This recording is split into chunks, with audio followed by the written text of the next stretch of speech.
नंतर दुसऱ्या दिवशी शिलाँगवरून आम्ही चेरापुंजी भागातल्या नोहकालिकाई वॉटरफॉल बघायला निघालो. हा भारतातला सगळ्यात उंच प्लंज वॉटरफॉल आहे. म्हणजे काहीही अडथळा न येता सरळ वरून खाली पडणारा सर्वात उंच धबधबा. हा साधारण 1115 फूट उंचीवरून सरळ खाली पडतो आणि याच्या खाली सुंदर हिरव्या निळ्या रंगाचं कुंड तयार होतं. इथल्या स्थानिक भाषेत नोहकालिकाईचा अर्थ आहे लिकाईची उडी. इथल्या लोककथेनुसार लिकाई नावाची एक महिला होती जिने पतीच्या मृत्यूनंतर आपल्या मुलीच्या पालन पोषणासाठी दुसरे लग्न केले.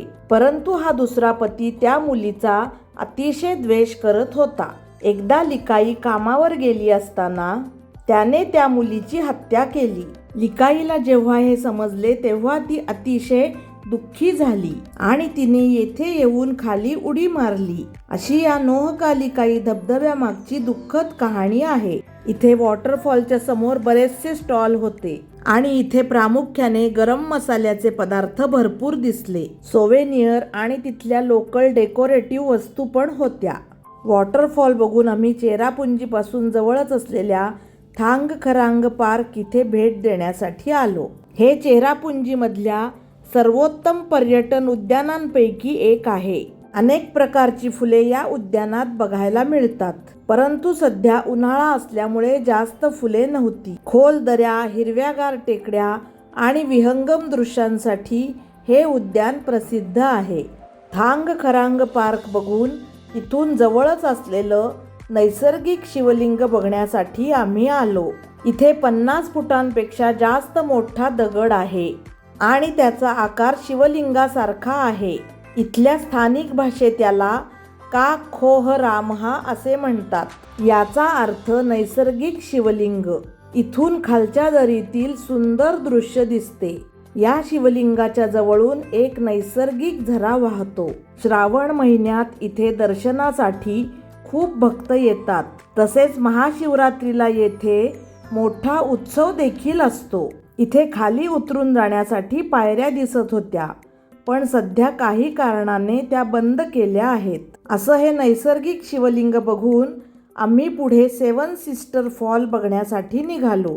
इथे समोर आपल्याला दिसते तिथून 7 सिस्टर फॉल पडतो. परंतु उन्हाळा असल्यामुळे एक थेंब सुद्धा पाणी या फॉलला नव्हते. चुनखडीच्या खडकांवरून एकाच वेळी 7 वेगवेगळ्या प्रवाहांवरून खाली कोसळणारा हा धबधबा ईशान्य भारतातील 7 राज्यांचे प्रतीक आहे. या धबधब्याला नोह संगीथियांग किंवा मावसमाई या नावाने देखील ओळखले जाते. याची उंची साधारणपणे 1033 फूट आहे. पावसाळ्यामध्ये या फॉलचे दृश्य विलोभनीय दिसते. वॉटरफॉल समोरच असलेल्या हॉटेलमध्ये आमची जेवणाची व्यवस्था होती. तिथे शेजारीच एक तुतीनी लगडलेलं झाड होतं. एकदम गोड आणि ताज्या ताज्या मनसोक्त तुती खाऊन घेतल्या. धबधबा बघायला मिळाला नाही म्हणून मन जरा नाराज झाले होते, पण तुती खाऊन मन एकदम तृप्त झाले. भरपूर तुती खाऊन आम्ही पुढे मावसमाई केव्ज बघण्यासाठी आलो. मावसमाई केव्ज मेघालयातल्या चेरापुंजीपासून अगदी जवळ असलेली चुनखडीच्या दगडांपासून बनलेली एक प्रसिद्ध गुहा आहे. पर्यटकांना फिरण्यासाठी ही गुहा सुरक्षित आणि सहज फिरता येण्यासारखी आहे. या गुहेमध्ये नैसर्गिक दगडी रचना आणि भुयारी वातावरणाचा थरारक अनुभव घेता येतो. गुहा साधारण 250 मीटर लांबीची आहे. त्यापैकी 150 मीटर भाग पर्यटकांसाठी खुला करण्यात आलेला आहे. गुहेच्या छतातून खाली लोंबकळणारे दगड आणि जमिनीवरून वर उगवणाऱ्या खांबांसारख्या नैसर्गिक आकृत्या इथे पाहायला मिळतात. पाण्यामुळे हे दगड चमकतात आणि सुंदर खांब तयार होतात. आत जाताना 1-2 ठिकाणी अरुंद मार्ग आहे, त्यामुळे वाकून किंवा थोडेसे बसून जावे लागते.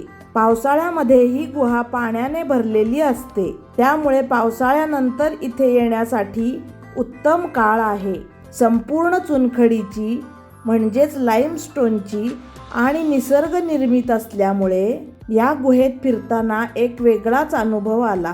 गुहेतून बाहेर आल्यानंतर तेथील पारंपरिक खासी जमातीचे ड्रेस घालून काही फोटो काढले आणि शिलाँगला मुक्कामासाठी परत आलो. नंतर दुसऱ्या दिवशी तेजपूरला जाण्यासाठी निघालो. वाटेत शिलाँग जवळच असलेले उनियाम लेक बघण्यासाठी थांबलो. या लेकला 12 पानी म्हणून देखील ओळखले जाते. हे मेघालयातील सर्वात मोठे आणि विलोभनीय मानव निर्मित सरोवर आहे. जलविद्युत प्रकल्पासाठी म्हणून 1960च्या दशकात हे सरोवर तयार करण्यात आले.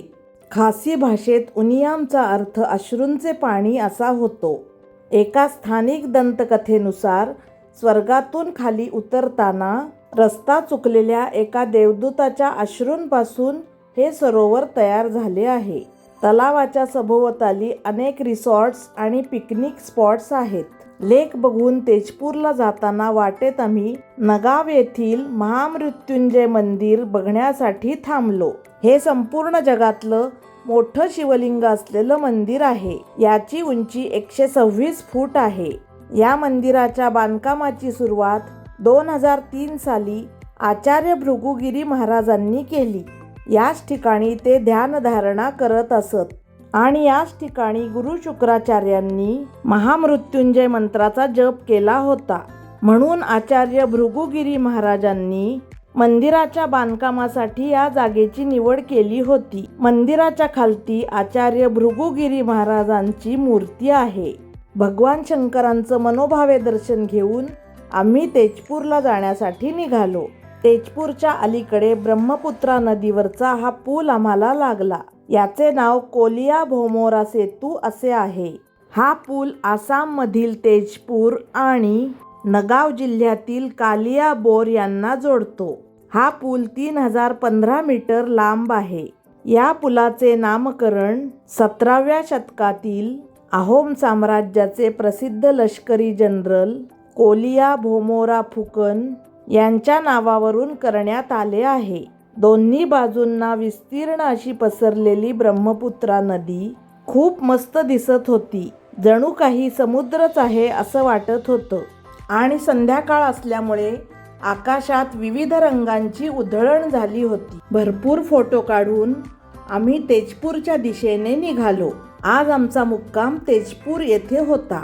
जर तुम्हाला तेजपूरमध्ये काही खरेदी करायची असेल तर चौक बाजार हे तिथलं मार्केट आहे. ब्रह्मपुत्रा नदीच्या आसपासचा हा भाग एकदम हिरवागार दिसत होता. प्रामुख्याने इथे भात शेती दिसत होती. 3 सिस्टर टूरच्या पुढच्या भागात आपण परत भेटूया. व्हिडिओ आवडला असेल तर लाईक करा, शेअर करा आणि सबस्क्राईब करा. धन्यवाद.